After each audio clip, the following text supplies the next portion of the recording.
एक कहानी आती है। एक संत थे, उसको कोई भगत ने निमंत्रण दिया कि हमारे घर में कुछ कार्यक्रम है धार्मिक, आपको आना है। तो उन्होंने कहा ठीक है। तो चलो भाई, 10 लोगों को मार्गदर्शन भी करेंगे, आध्यात्मिक की चर्चा भी करेंगे और कुछ लोगों में परिवर्तन भी आएगा। तो वो भगत के यहाँ पहुँचे। तो भगत का मकान तीसरी मंजिल पे था और 2 मंजिल और ऊपर थी। 6 मंजिल की बिल्डिंग थी, 5-6 मंजिल की। तो दूसरी तीसरी मंजिल पे इनका मकान, भगत का, वहाँ पहुँचे। तो ऐसे बैठे सब लोग, भगत बैठे, वो संत बैठे और बातचीत चल रही है। ऐसे धार्मिक कथाएं चल रही है, कोई आध्यात्मिक की चिंता, कोई अपने अनुभूतियाँ बता रहे हैं, संत से कुछ मार्गदर्शन ले रहे हैं। अब यही बात चलते चलते बीच अचानक बात कर रहे हैं, बात करते करते अचानक भूकंप आ गया और भूकंप के झटके बड़े जोर से आने लगे। तो सब लोग भागने लगे।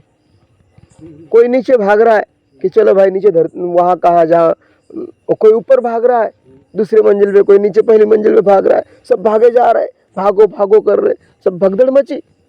अब वो मकान मालिक था, वो भी भागा जा रहा था। भागते भागते उसको याद आया कि एक संत भी बुलाए थे अपन ने, उनका क्या हाल चाल है। तो उन्होंने देखा कि संत तो आग बंद करके बैठ गया चुपचाप। अब उसने सोचा कि हमने अतिथियों को घर पे बुलाया और उसको छोड़ के हम भागेंगे तो आत्मा स्वीकार नहीं करेगी। तो जब मैंने आपको बुलाया अपने आश्रम में तो और मैं खुद ही भागे जा रहा आपको छोड़ के, तो ये अच्छा थोड़ा लगेगा। मेरा अंतरात्मा मेरे को धुतकारेगी ना। तो उसको डर भी लग रहा है, लेकिन वो अंतरात्मा मान भी नहीं रही कि भाई कैसे छोड़ के जाए किसी मेहमान को घर में बुला के, और हम तो जान बचा के भागे जा रहे, बेचारा बैठा है यहाँ। तो वो भी चुपचाप डर डर के आके साइड में आके बैठ गए। अब क्या करें, मरना तो है, चलो दोनों मर जाते हैं। तो थोड़ी देर बाद भूकंप शांत हो गया, सब ठीक ठाक हो गया। तो जो नीचे भागे थे वो भी ऊपर आ गए, जो ऊपर चले गए थे दूसरे तीसरे मंजिल में वो भी आ गए। सब लोग आ गए, चुपचाप बैठ गए। महात्मा तो अपने आंखें बंद करके बैठा हुआ। थोड़ी देर बाद महात्मा ने आंखें खोली और जो अपन लोग सत्संग कर रहे थे, जहाँ उनका रुका था, वही सत्संग शुरू कर दिया। अब मकान मालिक बोलता, महाराज वो सब बातें भूल गए, वो बात छोड़ दो। आप ये बताओ कि आप भागे क्यों नहीं। अरे हम भी भागे, ये बाकी लोग भी भागे, कोई ऊपर भाग रहा है, कोई नीचे भाग रहा है। और मुझे भी भागते भागते याद आया, पलट के देखा आप बैठे, तो मैं भी चुपचाप बैठा डर के मारे।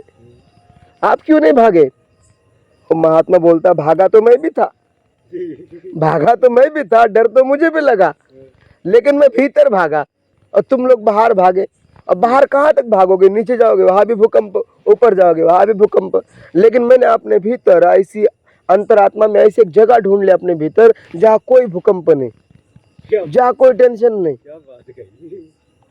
मैंने अपने भीतर एक ऐसी जगह ढूंढ रखी है जहाँ कोई भूकंप ही नहीं है, जहाँ कोई टेंशन नहीं है, जहाँ कुछ है ही नहीं, एकदम शांति। और मैं उस जगह पे जाके बैठ गया जहाँ कोई भय ही नहीं। तो मैं भी भागा, लेकिन मैं भागा भीतर और तुम भागे बाहर। अब भूकंप कहाँ नहीं है, हर जगह है। नीचे जाओगे वहां भूकंप, ऊपर जाओगे वहां भूकंप। लेकिन मैंने अपने हृदय में, अपने भीतर एक ऐसा स्थान ढूंढ रखा है जहाँ कोई भूकंप नहीं है, जहाँ कोई दुख नहीं है, कोई परेशानी नहीं, कोई टेंशन नहीं है। वहाँ ईश्वर और मैं। तो संत ने जिस दिन अपने भीतर ऐसा स्थान ढूंढ लिया, तो ये बाहर के स्थानों में क्या पड़ा।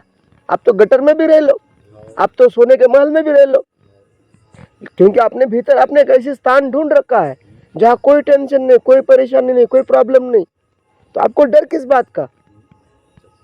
आप तो कहीं पे भी रहने को तैयार हो जाएगा। आप पेड़ के नीचे बोले तो वहां भी रह जाओगे, क्योंकि आप वहां तो है ही नहीं ना, आपने तो भीतर जगह ढूंढ ली। हाँ, जब भी आपको ऐसा लग रहा है, परेशानी ऐसी मालूम हो रही है कि कोई परेशानी, कोई प्रॉब्लम है, तो आपने अपने आंखें बंद कर लिया, आपने भीतर की जगह में प्रवेश कर लिया। अब लाख भूकंप आए, लाख परेशानी आए, लाख लोग मारा मारी करे, सही बात है, क्या मतलब। अपन ने तो ऐसी सुरक्षित जगह ढूंढ रखी ना जहाँ कुछ है ही नहीं। तो जब संत अपने भीतर, या कोई भी सज्जन या कोई साधक अपने भीतर ऐसा स्थान ढूंढ लेता है, तो ये बाहर के स्थानों में उसको रुचि नहीं रहती। फिर उसको स्थान और समय की महत्वता का कोई मतलब नहीं रहता है, क्योंकि उसने अपने भीतर ऐसा स्थान ढूंढ रखा है। ऐसा बैकुंठ, ऐसा शिवलोक या ऐसा ब्रह्मलोक ढूंढ के रखा है जहाँ सब शांत। तो पहले संतों में ये विशेषता थी, वो अपने शिष्यों को ध्यान, साधना, तपस्या, अनुभूतियां करवाने के लिए करवाते थे। हाँ, लेकिन आजकल नहीं है कि कोई तो उनके अंदर से भय निकलता था महाराज जी, और निर्भय होते थे।